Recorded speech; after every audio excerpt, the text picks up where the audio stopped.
What is this blind girl doing now? I am cooking dinner, and dinner is going to be a roast. Um, this has been prepped since Sunday, Saturday, and this is Monday. Um, I defrosted it on Saturday. I usually like to marinate it for more time than this, but it was a last minute, oh, I needed to make this. So Saturday, it defrosted and went into, this is just Italian dressing, and then I would flip it once, twice a day in the fridge. That's all I did. So now, regular roasting pan, no rack in it. Um, I'm going to get this out of the bag. And I am messy, so we're going to do it this way. Ooh, and I usually use a chuck roast. I happen to find that that is the best cut when you're doing the roast. So I'm going to save that because I'm going to use that. And I'm going to wash my hands.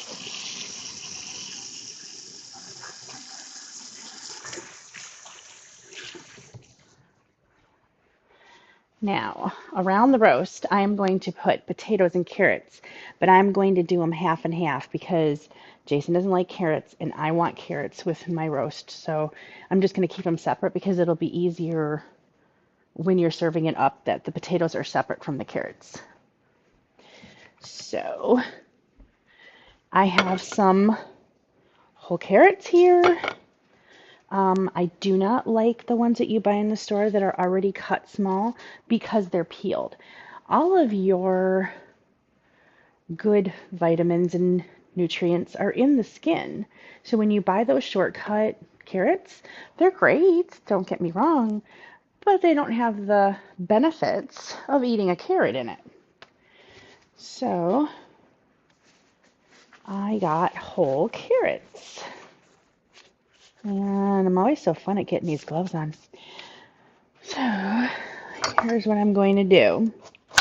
Chop off the ends and judge about what size people want to take. I'm probably cut that in half. And then I'm just going to start cutting them and putting them in half the pan. I don't want them to be these over huge chunks. I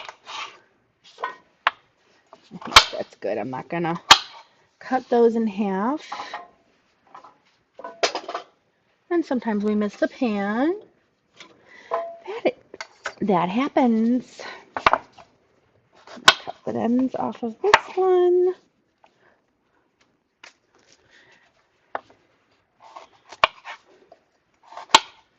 Don't roll. Okay. These ones really didn't need to be cut. All right, I'm going to continue to do the carrots and I'll come back and show you what I'm doing with the potatoes. And now for the potatoes.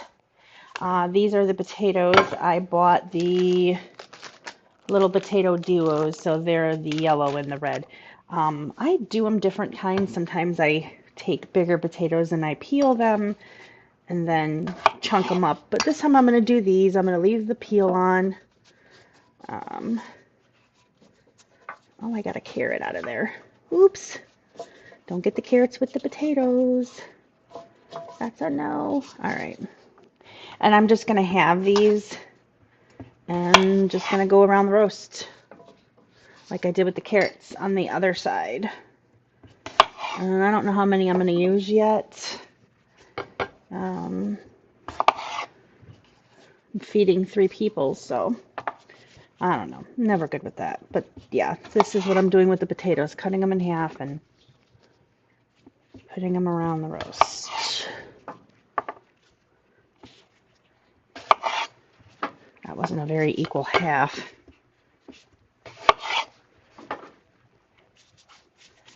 So yeah, and I will continue with the potatoes and then show you the next step. I am thinking that's going to be enough potatoes and carrots. I'm hoping you can see this. I think we're good. I think so. From there, I am going to throw some cloves of garlic around.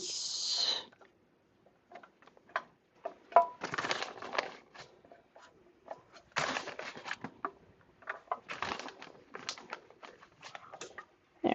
My grandmother had a cast iron roasting pan, and I was going to bring it here and use it today, and I forgot it, and I'm kind of upset, but I will be bringing that here and doing whatever it needs to do, whether it needs to be reseasoned or anything else that it needs to be done so that it can be used more often. Um, but yeah, I'm kind of like, wow, I can't believe I forgot that. But it's okay. It's still going to taste good. By the way, this was my grandmother's recipe and my mom's recipe on the way that they make the roast. And I make roast other ways, but this time, this is the way I'm doing it. And I'm going to cut an onion, and I know I took my cut glove off because I forgot I had to do the onion. I'm going to try to be careful and cut this and get the peel off.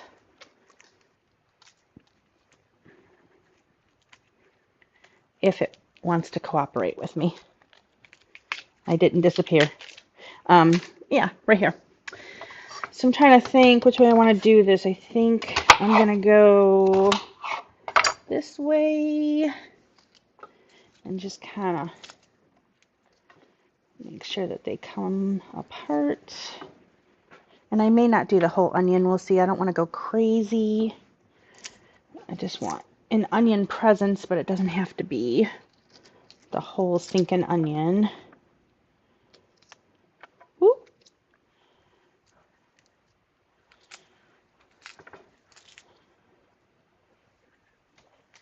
And maybe one more quarter. I think that should be good. I'm going to mix the onion and the garlic and the carrots together, and then I'll do the same with the onion, the garlic, and the potatoes, so they're kind of all mixed in together.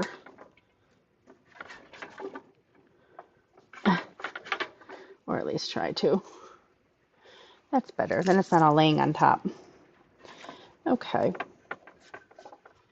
There we go. Okay. Now, next, wash my hands.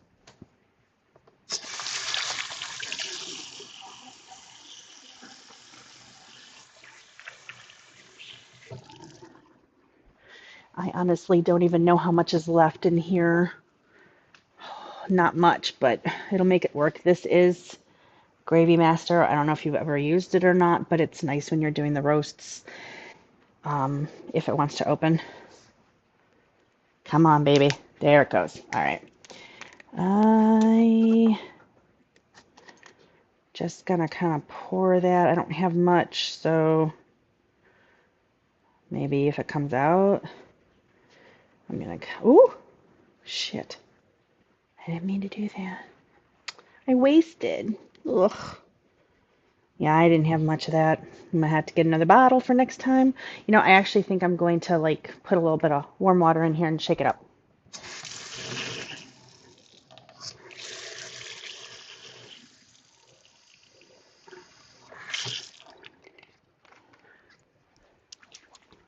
That's better.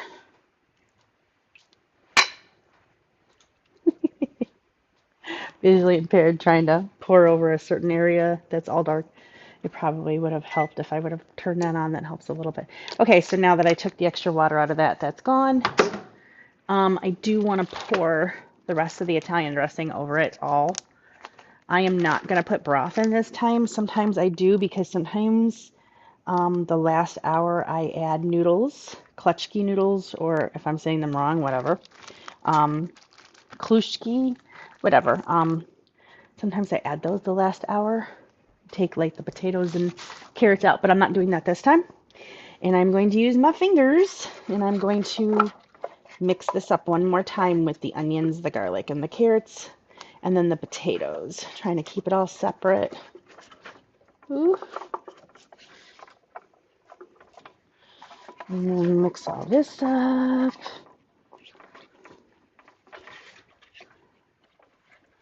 Alrighty. Okay. And that is ready to get the foil on it. I can show it to you before I do that. Let me wash my hands.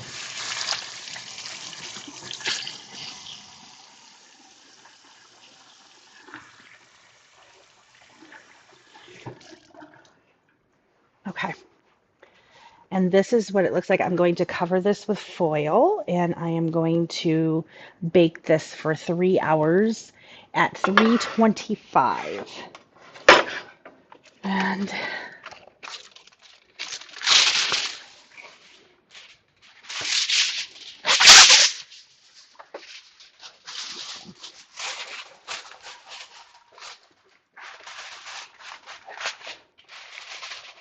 make sure I get a tight seal on it so that it doesn't evaporate all the juices out of there in the 3 hours.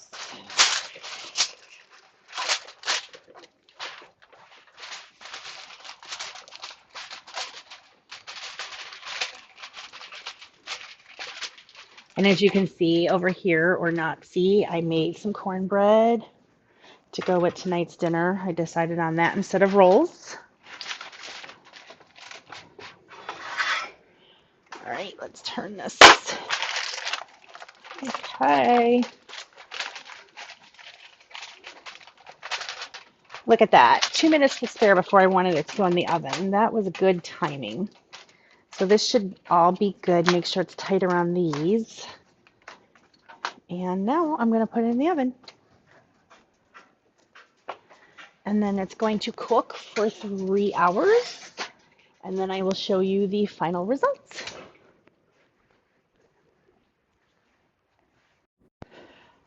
I almost forgot. I cheated with dessert tonight. It is a no-bake cheesecake. So we have the crust and the cheesecake that's been in there for an hour. And this is one of my new toys that I got for Christmas. It's called something to do with a pie, the first slice that comes out. So you'll cut it and you'll pull it, and your first slice will always come out perfect. It's my first time trying it. I have 2 of them, and I'm excited. My new, like I said, new Christmas gift toy. But I am about to put the strawberry topping onto it, and that's tonight's dessert. So here it is after cooking for 3 hours. I am about to take it all out of the pan and cut the roast, and I let it rest for 10 minutes, by the way, and serve it up. Everybody have a good night. Make sure you like, comment, share,